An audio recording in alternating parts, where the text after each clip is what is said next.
Hello, it's Monday, June 29th, and I am just going to answer a couple questions. It's a beautiful day, so I thought I would just sit outside while I answered. If you can hear the lawnmower, please ignore that. Okay, so I'm just going to jump into some of the questions that we are answering for the challenge. These will also be in the True Times if you want to read them. They'll be in there next week. So the first question is, how has this challenge changed you? I can't even begin to describe how different I am as a person from when I started to now.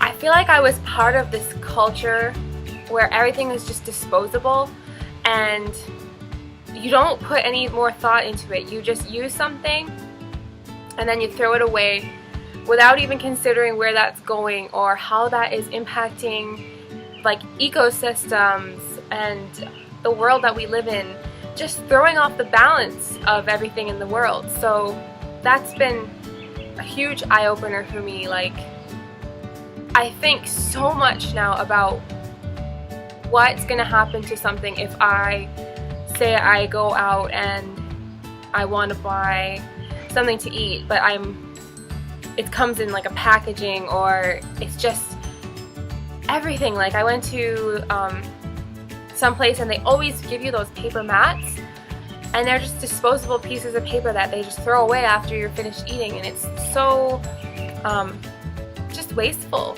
So that's been just a huge eye-opener, is that I'm so much more aware of what is going on with my garbage. Like, when I'm doing anything, I'm thinking constantly about how is this going to affect future generations? How is this going to affect even my own life when I'm older? Like, I don't want to live in a world where it's just trash is unavoidable. I want to create a healthier planet, and I want to be part of something that is bigger than myself. So that's why I did this challenge, and I'm so happy that I did it.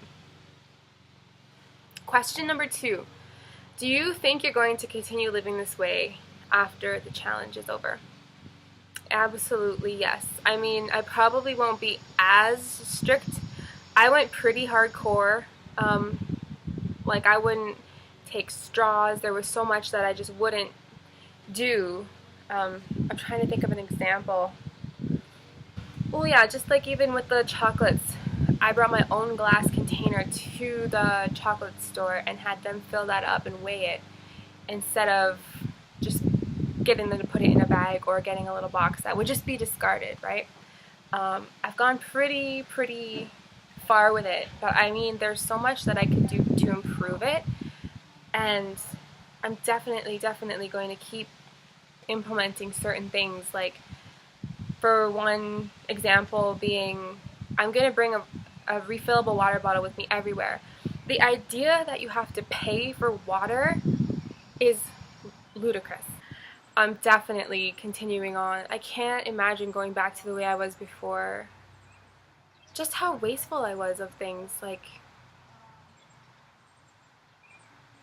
it just feels like we're in this society where it's okay and even promoted to be using disposable things like Keurig, like the K-cups. I don't use those, but my family has it, and you use it one time and then throw it out. Use another one, throw it out. It's so unsustainable, and I can't even believe how we got into that way of thinking, and thinking that this was okay. Like, it's just find a different way, and it's just as easy. Like, my life, I would say, has not gotten any harder. When I make tea, I use one of those French press mugs. So I use a loose leaf tea that I'll get from a place like David's Tea, and I can bring my containers back there and get them to fill it up with loose leaf tea, bring it home, put the loose leaf tea in the French press, put the hot water in, and then just pour my tea into a cup. And it's not much harder than if I just had a bag and then you throw the tea bag out. So it's just been a complete eye-opener for me, and I couldn't imagine living any other way now that I've done this for a whole month. Question number 3. Who have been your biggest supporters, or is there anyone you'd like to thank? Yes, definitely my family have been very supportive during this time. Even though they aren't doing the zero waste challenge with me, they've been doing things to make sure that I have my own space that I can, you can use your own things if you don't want to make any garbage.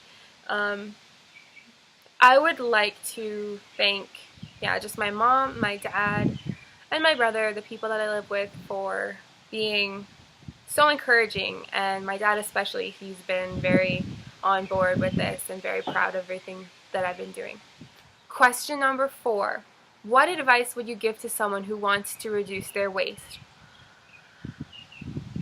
Right off the top of my head, I would have to say recycling. If you're not recycling already, start recycling. And it's really easy. Find out what your local municipality requires in terms of sorting your recycling. Buy the appropriate amount of bins that you need to sort into those categories, and just start, as you're going to throw something away, instead of going straight to the trash, think about which of those bins it fits in and put it in there instead. So much can be recycled, and if we just recycled everything that was possible, you'd end up with like this much garbage at the end of the week, and instead of this much. So recycling is one thing that I would have to say.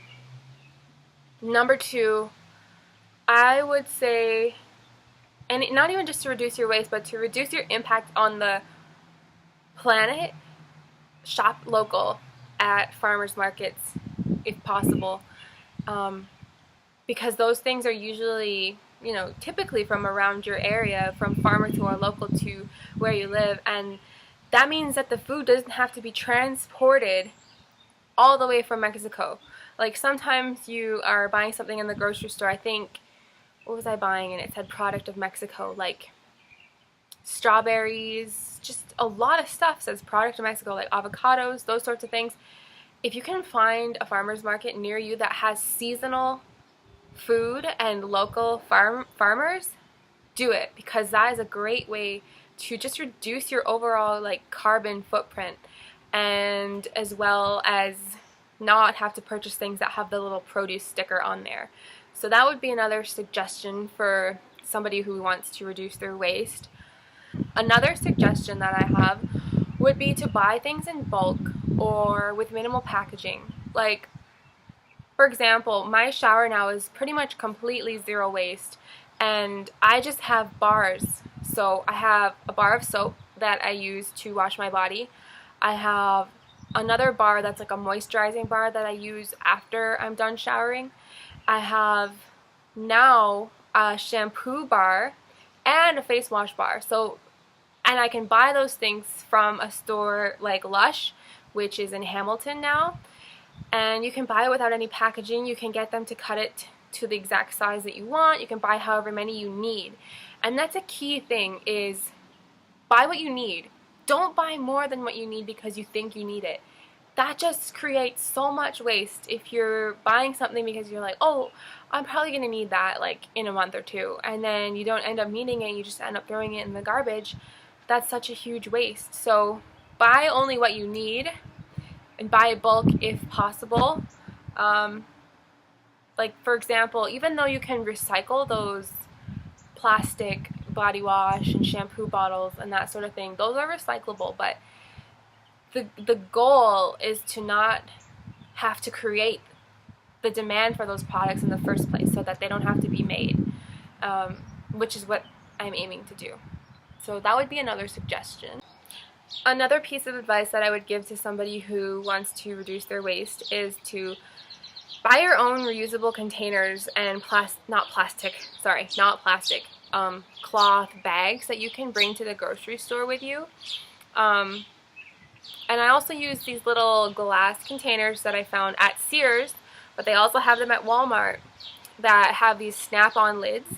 So they're really, really reliable. They're not going to spill if you put them in a bag. So I use those when I go to a restaurant and I need to take my food home with me, instead of using the styrofoam containers that they often have at restaurants, I use my own container. So that completely avoids using either the plastic or the styrofoam containers. So that would be my other recommendation, as well as bringing your own bags with you when you go to the supermarket, to the grocery store. Just make it a habit.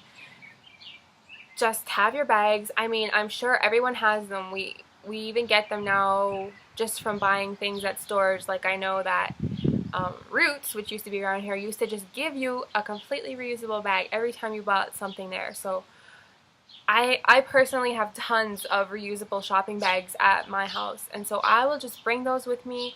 Just throw them in the trunk of your car and pull them out every time you go shopping, and just try and make it a habit and to remember that every time you go in. Of course, another recommendation that I have for people who want to reduce their waste is to have cloth napkins and handkerchiefs around their house. I personally have been blowing my nose into washcloths, which sounds kind of disgusting, and it was a little bit weird at first, but then you just get used to it. Like, you don't even really think about it anymore. And I haven't used a single Kleenex, or I used one napkin accidentally, but other than that I've been using only my cloth napkins, and that has significantly reduced my waste. I remember at one point, because I have allergies, at one point my entire waste bin was full of used Kleenexes, and I've completely eliminated that from my life. It just feels so good. Like, once you realize everything that you can do, trust me, you will want to keep doing it. And it feels like I feel kind of like I've been liberated from trash and packaging, and I don't need that stuff anymore in my life. Like, I know it sounds crazy, and I used to be the kind of person who was buying new clothes and new outfits every week, but I've reduced the size of my wardrobe by about 30%, and I'm going to be donating those clothes to Salvation Army and having probably a garage sale in the near future. So it just kind of creates this freedom from things. Like, I don't feel like material things make me happy anymore, or at least as happy as they used to make me, and doing things in a simpler way has increased my happiness tenfold, and I just wish that I could share this with everybody. It's been an amazing experience, and if you have any questions, please feel free to leave them below. If you have any tips or suggestions for me, again, please let me know. I'm happy to talk to anybody who comes and approaches me. So we're hoping to have some more events in the very near future. I think probably in August we'll be having some more community events around zero waste and the Wasteless Challenge. So stay tuned for that, and it's been an amazing experience, and I just feel so lucky to share it with all of you who are watching. And just want to say thank you to everyone. Please let me know if you have any questions at all. There's no such thing as a stupid question. So I will see you tomorrow. I'll be doing another vlog tomorrow until Wednesday. I might continue on after Wednesday, but only if I have something new that I'm doing, like if I'm traveling, if I'm flying on an airplane or something like that. I will document it so I can show you exactly how I go through that experience and produce zero waste. So thanks for watching today, and I'll talk to you tomorrow.